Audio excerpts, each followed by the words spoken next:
Vice Ganda at Ayon, nagbigay ng reaksyon sa paglipat at sa mainit na pagtanggap sa Kapuso kanina.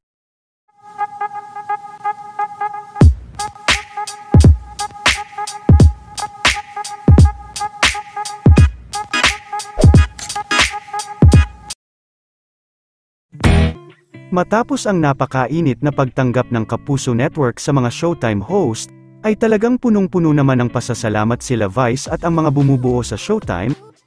At bilang kanilang pasasalamat, ay bago pa man sila umalis sa ABS-CBN compound kanina, ay sama-sama din silang nanalangin at nagpasalamat sa Diyos. Hindi rin makapaniwala si Vice na posible pala itong mangyari, at dadating sila sa punto, na sa GMA7 na mismo sila mapapanood. Hiningan din ni Jugs ng opinyon sina Vice at Ayon tungkol sa naging pagtanggap sa kanila ng mga kapuso. Anong feeling? Iyak.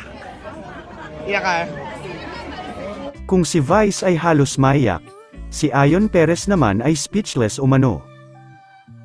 Ikaw, anong feeling? I'm speechless, man. Wow! Samantala, bukod sa mga Showtime host ay naging abala din ang mga staff ng Showtime.